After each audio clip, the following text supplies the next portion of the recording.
alive! It's alive! It's alive! It's alive!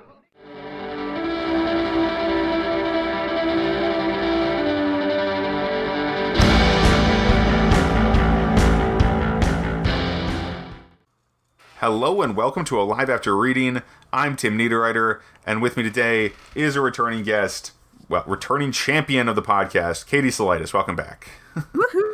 I feel like we should be playing We Are the Champions or something along with that. Oh, I'm not going to license that, no. But I wish I could. I mean, that's a great song. I love that. I love Queen. Anyway, so hi, Katie. How's it going? And it's going. yes. Okay, history repeats itself, as it did before the podcast started. So, tell the listeners a little bit about your books and the podcasts you do. All right, so I am Katie Salidas. I am a urban fantasy and paranormal author. I've got about 6 different book series kind of spanning between young adult and adult. I'm also the host and producer of the Spilling Ink Show, where every weekend on Saturday nights, we talk to authors and others in the publishing industry about what they do, why they do, and how they do what they do. Sweet. And it's a fun show. I wish I wasn't so busy on Saturday night, but there you go. Lately, it's been a competitive time slot. And I finally understand why people consider Saturday night so, oh yeah, I can't do anything then. I've already got plans. That kind of thing. I finally lived that life, which is weird in the pandemic, but there you go. Anyway, definitely check that out once you're done listening to this show, guys. Yeah, please do. And girls, women, adults, humans who listen to this, cats who listen to this, everyone. Dogs. Dogs too. Dogs are great. My dog loves the show, actually. I put it on for her when we leave, so she has familiar voices. Oh, that's so sweet of you. Keep them company. Keep the dog company. That's right. So, Katie, we did kind of a subject today, but I think we're going to go with something that we talked about a little bit in the pre-show, which is kind of creating around the expectations that the world kind of gives us for our work. I don't know, or the audience. You said it better than I did. I'm trying to think about how you said it. Yeah. I can't seem to remember. So it pertains a lot to like podcasters or YouTube creators, but it also translates to authors or really any independent artist who's trying to create something to get in front of an audience. And a lot of us right now are feeling this just massive state of burnout. And it's not so much to do with the pandemic and all the stress that's going on outside of us. It's the fact that as we're working to create, we create because we're passionate, right? Mm-hmm. We have a drive to create something, and we want that to be in front of our audience. But the platforms, whether it's YouTube, whether it's podcasting, whether it's the Amazon store for Kindle or whatever, the algorithms rule what our audience sees. So instead of creating because we're passionate, what we end up doing is we create to the algorithms because that's what will determine whether or not you're getting in front of an audience. And because the algorithm changes so much to fit current audience expectations, we're creating for a moving target when we don't actually know what the target is. And that puts us in this constant state of struggling to figure it out. So we burn out a lot quicker. Yeah. And I gotta say, I feel like that's been one of my struggles this past year, because I finally got another book out this month in September. I finally managed to release Shadow Prince, which took over a year to write after I released Demon Scroll. And that is really, I mean, for me, that's kind of an unacceptably slow rate. I did republish some of my older books this past year, but that was just a minor editing that went into those. So where did all the time go? It feels insane. I mean, it was a pretty big book, but not as big as the first one, so it's kind of crazy how long it took to actually write that. I mean, not that crazy when you consider I wrote it twice, basically. So anyway, I guess though, what I'm trying to say is it's not just speed though that is the problem. It's sometimes what you're trying to write, like the story you're trying to tell. I don't think it should change. It's my personal opinion, and I think maybe that's the trick here, is to just kind of write faster and not worry about the algorithm as much. But I don't know. I mean, obviously it hasn't succeeded for me, and partially because I haven't managed to write faster. I think it's less to do with the material in the story, and again, if we're going to expand it out to the all forms of media, so it doesn't have to do with the story or the meat of the podcast or your web show on YouTube. It's getting it in front of the audience. And what are the keys to getting it in front of the audience? You have to have that hook. If you're going to be on a visual medium, you have to have that clickable image. Okay. It's got to be, topical. It's got to be something that's going to get in front of those readers that moment. You can produce a book. Let's say vampire genre, right? Vampires are cyclical. They come into fashion, they go out of fashion, they come back again. All right. So if you're writing like a vampire book, even if it's out at the moment, you can still use those hooks, those, clickable images to entice those people who are interested in that topic to get them to click. But if they're already being inundated with so many other things, they won't see your stuff because the algorithms haven't shown it to them yet. So we're trying to figure out what is going to hit the top of the algorithm charts and work with our media, whatever form it's in. And that guessing game is more of the struggle than just the material itself. Okay, so it's more about it's the targeting, right? Yeah. It's not targeting what you're writing. Well, that's good to hear. Because I'm not that experienced at the whole marketing thing. I've only been marketing for 2 or 3 years, seriously. And that's just my own books and podcasts, and in the podcast, I should say marketing, but only in the loosest sense. Look at it this way. Open up your Amazon page, right? Sure. It's going to show you items based on what the algorithm thinks you want. Based on your history, your clicks, whatever. Open up YouTube. What's going to be on that YouTube homepage? The algorithm has chosen for you things that you might like, not necessarily your subscriptions. It'll show you some of those things, but it's going to show you what it thinks you like.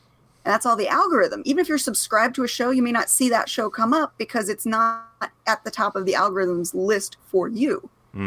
Okay.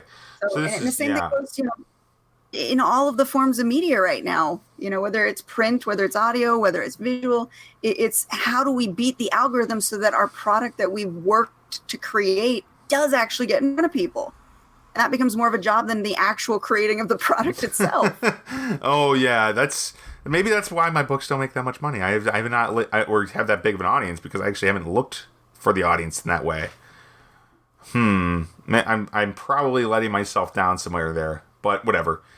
It's a full-time job. It is. Even people who go to school for marketing still struggle with this concept too. Yeah, and I didn't go to school for marketing. I went to school for literature, which is not the most helpful thing in the world for writing sci-fi fantasy, or really anything. Anyway, unless you're going to become a professor, just my semi-daily, semi-weekly advice to generally avoid literature major unless you really love literature. Yeah. Anyway, so Katie, we have this. So this is kind of the problem. This moving target. That is there. I mean, I don't even know where I'd start to identify that. What? I guess. What or where I could shoot the book to, for example, the books to try to make people see them, get them in front of people. Because I feel like I do some Amazon ads. I don't have much experience with Facebook ads. Have you ever done anything with Facebook ads or similar things? A little bit. Or ads not the thing. I'm just Well, ads are definitely the thing. Okay. It's a lot better than shouting out to the void of social media. Hey, buy my book. Yeah. You can target better, and that's where the start of it is, and that's why this becomes a full-time job. You've got to look at your genre, and you've got to think like a reader in your genre. What would they be looking for? What keywords would attract them to your product? Yes. What would they be searching for? What other authors are similar in voice and style and genre to what you're writing? And that's how you kind of form the targets. And then you have to do a little reconnaissance. And sometimes you look at other authors that are similar to you and you try and see what they're doing to reach their audience. Because you've got to figure out how they're getting in front of people too in order to apply that so that you can get in front of people.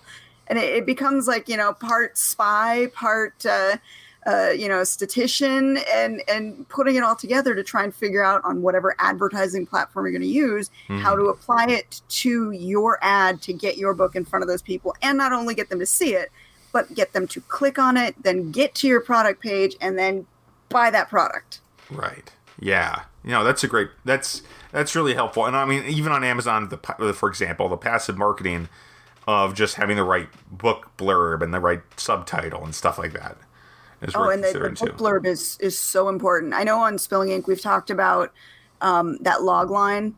That log line is a make or break thing because not only do people asking you, hey, what's your book about, not really have a lot of time for a big, huge explanation, nobody has an attention span these days. So if you're not getting them in that first sentence, even on your product page, you've lost them. Yes. Okay. So fantasy murder mystery, that's not the kind of thing you're thinking about here. But that's the kind of thing that would build that kind of slug around, right? It applies to almost everything. I mean, the formula is... For my book, I was just thinking about my book. Sorry, the last one I released, fantasy murder mystery. It applies to everything. Who's your main character? Okay. What are they wanting? And what is the worst case scenario if they don't get it? Ah, okay, got it. So it's that kind of summary pitch thing. Yeah, Okay. and you've got to leave them wanting to answer that question of what's going to happen. Okay. Yeah, no, that's yeah. I still need a lot of work to do for my. I mean, like my most successful book hooks weren't written by me. Let me put it that way. I had some help with those, but and even then, I'm like, okay, I need to do something else here. I'm still not. It's still not as easy as I was hoping to get people to actually read the book after reading my blurb as I hoped it would be. Well, that's the other side of it. We're as creators, we're thinking with our creative brain. A salesperson is thinking with a different portion of their brain. And so, we're the creator. We wrote this, 80 to 100,000 word book, and now we have to summarize it into what, less than 75 words? Classic problem. That sounds so impossible. Which word is the right word to choose? I love them all. It's really hard to do, and it takes a totally different mindset to switch from one side to the other to write that. Mm-hmm. Yeah, now you have one word for every 10,000 words in your book, practically, in a lot of cases. Like, that's pretty serious compression there. But I've also heard, and this is the kind of where the theory I've been working off lately, is that you really don't need to summarize the book so much as you need to pitch the book and describe what's in the book without describing the plot or the story. So it becomes a little easier when you think about it in those terms. Yeah, you want to get them to the point of answering that question of will they, won't they, what's going to happen next. So you never want to give them the whole summary. You want to give them enough juicy details to let them know that, shit's going to hit the fan if they don't fix problem XYZ. Yes, okay. That makes sense. Well, I think, and I kind of want to stray a little bit from the original topic here, which is fine, because this is the show, and we do wander. So I don't want to be too focused. That'd be a little bit off brand for me. But I'm wondering if there's, beyond the advertising, which is, I don't know how many people listen to this or authors, probably a fair number. But when you are looking at a book that's, kind of hard to describe, do you think that'd be, most books are hard to describe, let's be fair here, but if they don't fit squarely into a genre, I'm wondering, because I write a lot of books like that. I've written a lot of books like that, let me say. Not so much lately. But if I'm trying to market a book that's, say, I'm just going to throw something together here, science fiction legal thriller in a dystopian future or something, whatever. I guess maybe that fits pretty well. That could be just cyberpunk, right? If you've got cyborgs and stuff. I don't know. Maybe that was a bad example, because that actually fits in pretty well, potentially. Well, then you can split your market three ways, and you write your blurb or your hook line towards each of those three segments. Oh, the one for sci-fi, one for legal thriller, one for dystopian kind of thing? Yeah, because then if you're pitching directly to one segment of the market, that should hopefully hook them and make them look further into it. Ah, okay. Now that actually makes a lot of sense. I'm starting to see, so if I was doing a fantasy murder mystery, like the book I actually just came out with actually is, that'd be more like, okay, you want to make it clear that this is going to be a mystery, so there's going to be some mysterious elements in it, and it's going to be an epic fantasy book. Yeah, and it'll appeal to both audiences, and try to get those folks in there. For you. Yes, I certainly have a lot to do. Towards each side of it, so you can go towards the fantasy with just one blurb, go towards the murder mystery with another, and then maybe even have a third that blends the two together that you use as kind of an A/B test to see if it works better than your original. Okay, yeah, I honestly have not had a very thorough thought about this yet. I guess I was like, I'm realizing now, I'm like, this is actually, I'm learning a lot. This is great. Yeah. But that's why it becomes a full-time job to market your books. I mean, if you thought writing was the hard part, the marketing really it takes up so much of your brain space. You kind of have to constantly be checking on different ways that things are working, the algorithms working on let's see, your Facebook advertising, look at the analytics there, look at the analytics on your Amazon advertising. If you're advertising there, see what's working better, what's getting you more clicks.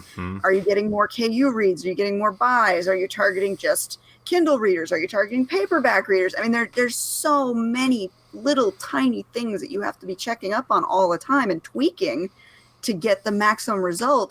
That, it's a couple hours, a day, maybe a couple hours a week, depending on how much you can afford to give, but it's still a lot of time invested. I'm wondering, is there any possibility now that you can, I mean, there is that possibility you can blow up without the ads, but it seems very slim at this point, practically to the point of not being a worthwhile thinking about. Look, we can't discount luck. Some people, they have the luck and they hit the market at just the right time with just the right, influence and keywords, and boom, they rise up. Most people are going to have to work. Yes.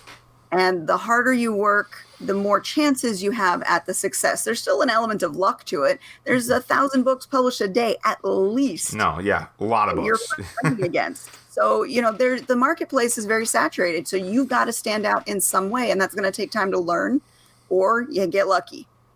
Okay, so yeah, but I imagine it makes more sense to try a bunch of every book. At least this is what it sounds like to me, is to take as many chances as you can with each book rather than just trying to write a lot of books. Well, you write what you want to write. Both, but don't forget the passion part of it. You write because you're passionate about it. So write the book you would want to read, and then go from there. If you're a series writer, most of your advertising is on book one. Yeah. You don't advertise the new book when it comes out, but you usually advertise your first book to get people into the series. Yes, absolutely. Yeah. And of course, if you have a bunch of standalones, then you're advertising the standalones. But series usually feed each other, one book into the next, into the next. Right, and that's kind of the easier way to get people to follow for several books is to have a series. Yeah, hopefully. I mean, at least in theory, right? If you can get them to get through book one, and then boom, okay, now we're on to book two,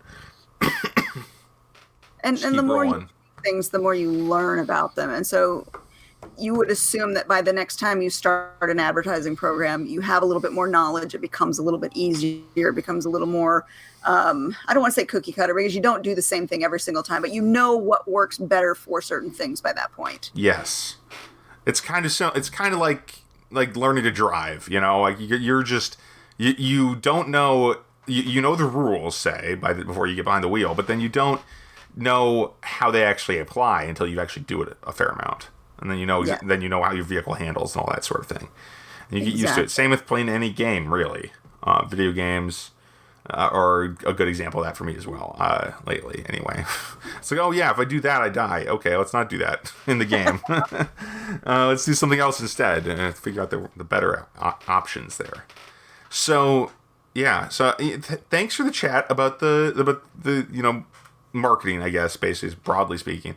But also just the general hunt for the audience, basically searching for the audience so we can so they find us. It's weird. It's like, okay, we just need to get in front of them and then make sure they click, And that's the thing that goes back to our initial topic about burnout is there's a lot of creators, and again, it's not just authors, it's podcasters, it's YouTubers are all saying the same thing, that they're hitting this point of burnout because it's not that they're not enjoying creating. It's not that they're, not already, popular or have a fan base.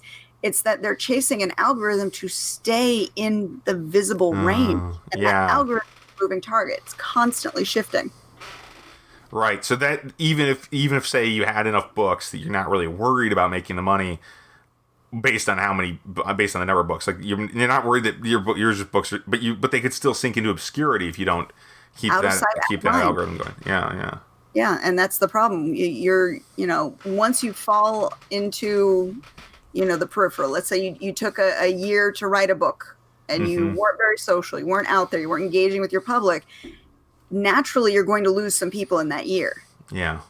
But the algorithms also work against you too. Your book is not as visible as other people's books who have been rising over the last year because they put in that effort. So when you come up to that next release, you're fighting already against a rising tide that's been working ahead of you. Mm-hmm.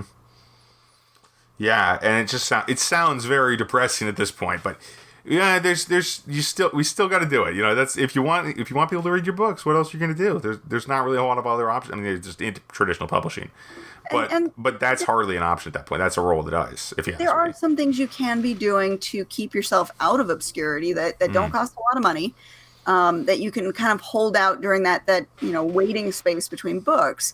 Newsletters are still one of the biggest benefits for authors to have. And when I say newsletters, I don't mean send out crap all the time. No. But be present once a month. Hey, here's what's going on. In my newsletter, I put a lot of personal stuff. Hey, this is what I'm doing right now. I'm a mom. I'm going crazy with my kids going to school. This is why I haven't written this week. I need some motivation. You know, I try and have some personal note in there to let people know, hey, I'm still a human. Mm-hmm. I'm right along with you. We're all struggling through this right now. This is why the book hasn't come out. But as soon as I have news about the book, you're going to be first to know. And then I also offer incentives in the newsletter to hopefully keep people clicking. So I Story Origin, which is another free service, and I joined their group promotions. And even if I don't have a book going at that time because I'm in a group promotion, I can use that group promotion link and say, hey, if you click on my newsletter and you open it, you're guaranteed to have some promotable cheap reads to check out every time I send a newsletter. And my readers know this. So even if they don't care about me as the human author struggling right now, they know if they click on my link, they're going to get some kind of a promotion. There's a chance of a free or really super cheap book for them to click on.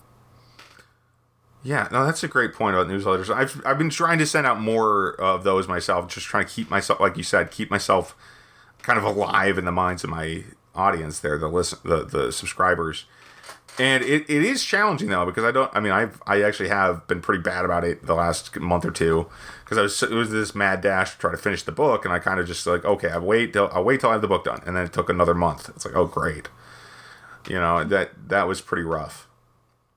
But anyway, we are winding down a little bit as far as the show goes, because I am just. Well, I'm bushed anyway. So Katie, do you have any? It was to switch gears a little bit. I mean, you sound like you're a very busy person right now. I'm sure you've not had a lot of time to read books lately, but if you or watch TV or anything even necessarily. But if you have any media you want to share, because I have one. So whatever. Well, you know, I said we do Spilling Ink every week, so check us out on YouTube. Definitely. For the Spilling Ink show. You can find me online at katiesalidas.com, and that will link you to everything that I'm doing. And funny you mentioned about reading books. My side gig, so to speak, is Rising Sign Books, and I am a publishing consultant. So I offer a la carte services to indie publishers who need help finishing their book and getting it out there. And what that means is if you need an editor, if you need a cover artist, if you need somebody to lay out the internals of your book or help you figure out how to publish your book, I'm the one who can help you do that. And so I deal with a lot of authors right now in that capacity. I've done a lot of manuscript critiques for people to help them tighten up their manuscripts. I've done developmental editing. I've done a lot of layout and formatting. So I am actually looking at a lot of books right now, but it's not like reading for pleasure. Yeah, not books that are out there, and it's not really. It's more work. Yeah, it's my work. But you know what? I do love books. I love being part of the publishing industry. So, you know, when you like what you do, it doesn't feel as much like work. Absolutely. And I will just say briefly, I mean, most people probably already heard about this one, but it's actually a comic book, graphic novel, The Dark Knight Returns by Frank Miller. I've been rereading that one recently, and it's actually, I mean, it's a little bit fast, but it's pretty good. It's a really interesting story, and this is the one where Batman's like 58 or whatever. He's getting older, and he is retired, and then he gets back into the game of being Batman. And Batman is a controversial character for me personally, but it's a fun story, and it's really interesting as far as the way it handles, you know, this guy who's you should have retired years ago. In fact, you did, and now you're back. Okay, that's a great idea. Get unretired. Now you can barely fly around, I guess, you know? Anyway. And this is the movie. This is one that Batman v Superman was kind of aping a lot. The movie that came out a few years ago. Okay. And the movie wasn't very good, if you ask me, but the book is pretty solid. So this is the part where there is a part in this book where Batman fights Superman, which is kind of hilarious. Nice. But and it's a fun story too for that reason alone, even.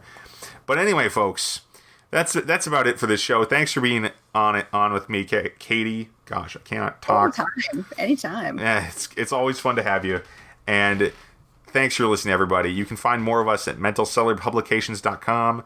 You can find, my books are on Amazon.com. Shadow Prince is out. So if you read Demon Scroll, or you can go read Demon Scroll, because that's got a spiffy new edit to it coming out, because I didn't know the extent I needed to edit my dictation when I first released the book.